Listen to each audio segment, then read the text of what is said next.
हमारे यहाँ इसको शुक्ल एकादशी भी कहते हैं,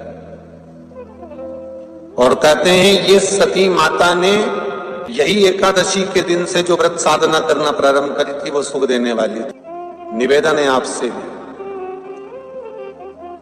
कोई कार्य अटक रहा है, तकलीफ आ रही है, दुख है, लक्ष्मी नहीं आ रही, परेशान हो, 108 बेलपत्र की, जो बेलपत्र होते हैं उसकी, इसको छेद तो करते नहीं है सुई से, बेलपत्र की डंडी को बांधते जाओ 108 बेलपत्र की माला बना लो, और माला बनाकर भगवान शंकर के गले में, शंकर के शिवलिंग को जो चढ़ा देता है उसकी मनोकामना भगवान शंकर पूरी कर देते हैं। अट्ठा एकादशी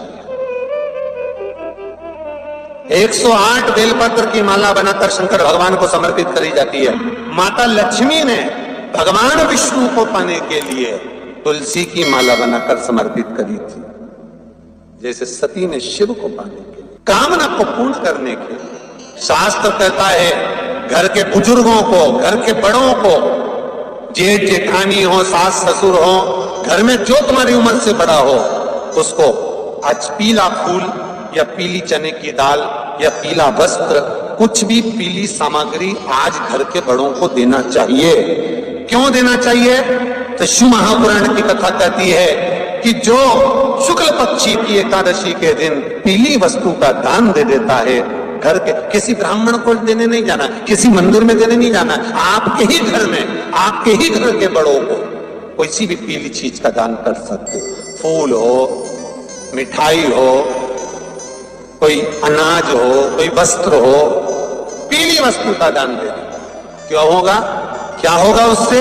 शिव महापुराण की कथा कहती है उससे जिंदगी में कभी बड़ी बीमारी प्रवेश नहीं करती। सनातन धर्म कहता है बट वृक्ष की पूजन करने वाला, बट वृक्ष के नीचे शिव की आराधना करने वाला, लोम समर्पित कर जल चढ़ाने वाले का जैसे कर्ज मुक्ति होती है, उसी तरह आंवले के वृक्ष के नीचे मात्र ताजा मिष्ठान दूध का बनाकर उस सामग्री को भगवान आंवले के वृक्ष के नीचे पूजन करने से लक्ष्मी और संपदा की वृद्धि होती है। जैसे शमी का पौधा, शमी का वृक्ष, शमी के वृक्ष के नीचे मात्र दूध और जल मिला हुआ जल, शमी के वृक्ष के नीचे मात्र ओघड़दानी अवधूतेश्वर महादेव के नाम से केवल हफ्ते में एक बार भी अगर दूध और जल का मिश्रण शमी के पौधे के नीचे कर दिया जाता है तो कहते हैं शरीर में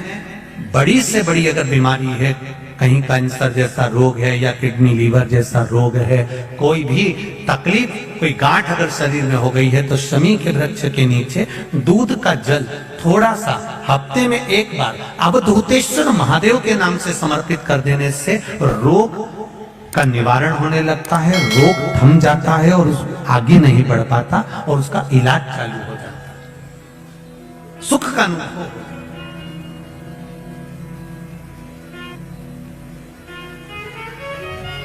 बस एक बात का स्मरण रहे, आप आंवले के वृक्ष के नीचे अगर कोई भोग लगाया गया है पा सकते हैं, पीपल के वृक्ष के नीचे कोई भोग लगाया है पा सकते हैं, बट वृक्ष के नीचे कोई भोग लगाया गया है पा सकते हैं।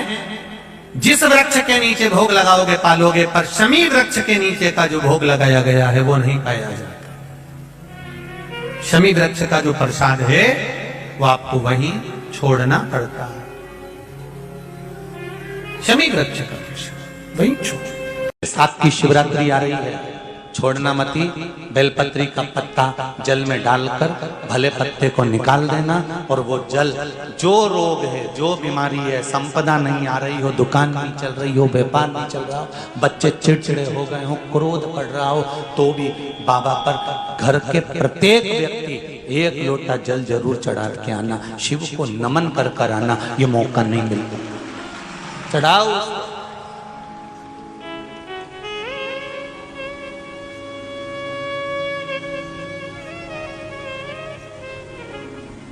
बैसाख के महीने में एक पकवान बनता है शंकर जी का,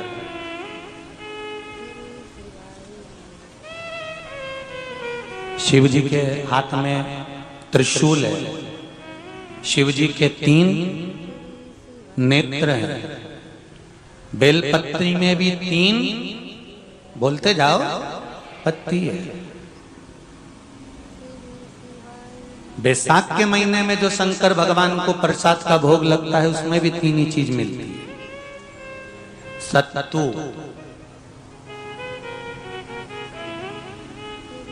कोई दूसरे महीने में बनता है? जम के तो बोलो नहीं। कब बनता है? यही बैसाख के महीने में। चने की दाल, गेहूं और जौ, इन तीनों को गलाकर सेक कर जो सत्तू तैयार होता है, इसी बैसाख के महीने में परशुराम जयंती के दिन या अमावस्या के दिन या पूर्णिमा के दिन शंकर भगवान को समर्पित होता है और भगवान विष्णु को समर्पित होता है। दुनिया के लोग कहते क्या होता है सत्तू से? सास अपनी बहू से कहती है बेटा सत्तू बना ले, थोड़ा सा सत्तू बाजार से ले आना, 10 रुपए का खरीद कर ले आना। आज सत्तू, आज अपन पूजन करेंगे सत्तू की, अक्षय तृतीया है, थोड़ा सा पूज देंगे, थोड़ा सा भगवान को भोग लगा देंगे, सत्तू का लड्डू बना लेंगे। बोलो री जी, सही है कि गलत है? बाजार में भी सत्तू मिलता है तो बच्चे कहते हैं, बहुएं कहती हैं कौन खाएगा, काय को ला रहे हो, सत्तू का क्या काम है? और शिव महापुराण की कथा कहती है, स्कंद पुराण की कथा कहती है, जिस समय पर बैसाख के महीने की सुंदर अमावस्या का दिन था, उस दिन माता पार्वती शंकर भगवान के लिए जब पकवान बनाने के लिए बैठी, कुछ नहीं मिला, तब माता पार्वती ने 3 अनाज को लिया, एक चना, दूसरा गेहूं और तीसरा जो। इन तीनों को भींग रहे थे, उसको लेकर आए गंगा जी में से, उसको सेक कर माता ने अंगीठी पर और उसका जो सत्तू बनाकर शिव को दिया। शंकर भगवान ने कह दिया, सुन पार्वती, ये सत्तू नहीं, ये मेरी औषधि है। बैसाख के महीने में जो खाएगा वो जिंदगी भर रोएगा नहीं, शरीर से स्वस्थ हो। अब उसको बैसाख के महीने में पियो बेल। बेल मतलब समझ गए? बेल का रस। बैसाख के महीने में पियो बेल और शरीर को रखो ऑलिव बेल। पियो।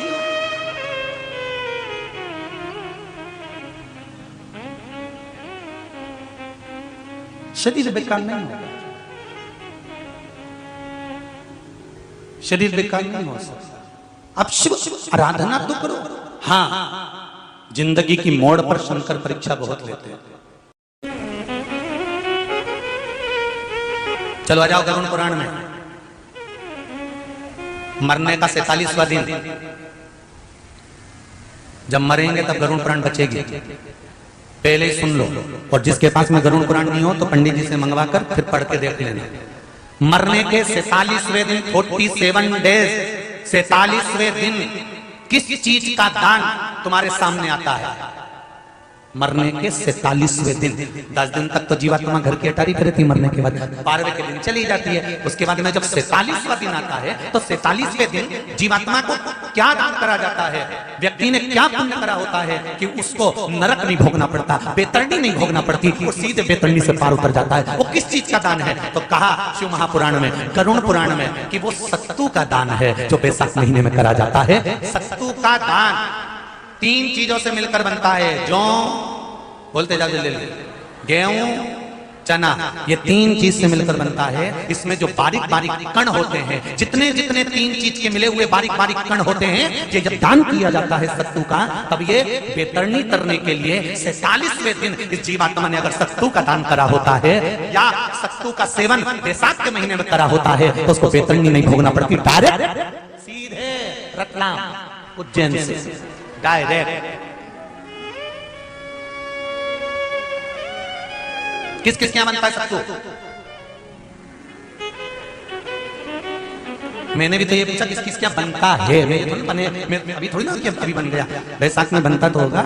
पहले गांव के लोग तीरथ करने जाते थे, गांव का लोग जब तीरथ करने जाता था कोई सामान नहीं लिया, सत्तू बांधी पोटली में धरा यूं और पानी में घोलिया और नमक डालिया या शक्कर या गुड़ घोल के और पी के वही चले। आज के अब जब सैनिक युद्ध करने जाता है, थक जाता है, बहुत थकान हो जाती है, जब उससे देखा जाता है तो सैनिक का जो कमांडर होता है वो सत्तू मंगवाता है और गिलास में खोल खोल कर पूरी सेना को पिलवाकर फिर युद्ध में उतार देता है। फिर युद्ध में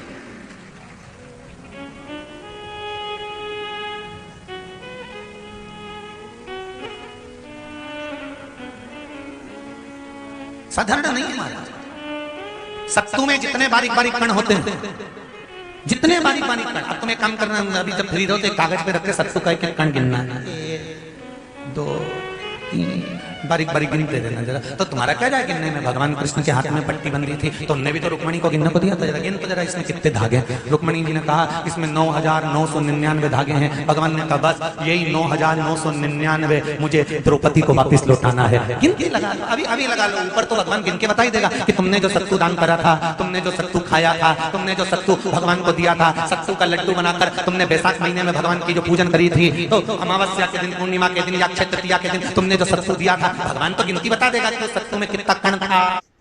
सत्तू दिया था, भगवान तो गिनती बता देगा कि उस सत्तू में कितना कण था। और अगर नहीं बताए तो तुम आंदोलन पे बैठ जाओ, क्या मैं बताओ पहले हमने कितना सत्तू दिया था, उसमें कितने कण थे, बताना पड़ा।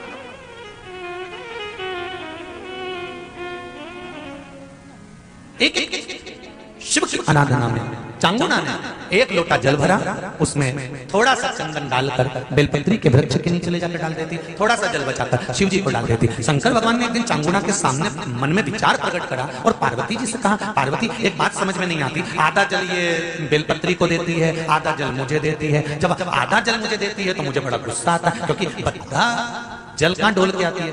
पार्वती जी ने कहा उसके संतान नहीं है, इसलिए वो बेलपत्री की भी आराधना करती है और आपकी भी आराधना करती है। ठीक है, भगवान देवादिदेव महादेव ने देखा चांगुना ने बहुत सेवा कर ली। आज भगवान सुंदर एक संत का रूप धरकर चांगुना के दरवाजे पर पहुंच गए, अलग जगह। चांगुना दौड़ कर आई, बाबा जी आइए, क्या लाऊं मैं आपके लिए? भिक्षाम देहि, भिक्षाम देहि। बाबा ने सब दूर से भिक्षा ली और चांगुना जैसी परात भरकर रानी चांगुना देवी जज खूब सारा सामान लेकर आई, तो बाबा ने मना कर दिया, मैं आपके हाथ की भिक्षा नहीं ले सकता, मुझे नहीं लेना। क्यों? कहा आपकी संतान नहीं है, आपकी औलाद नहीं है, संतान नहीं है। और अगर आपकी संतान नहीं है तो आपके हाथ की भिक्षा लूंगा तो मैं भिक्षा लेकर जाऊंगा कहां? मुझे आपके हाथ की भिक्षा नहीं चाहिए। इतने में चांगुना ने उस संत के चरण पकड़े और संत के चरण पकड़कर चांगुना कहने लगी, देखिए बाबा जी, जन्म, मरण और परण ये तो 3 देव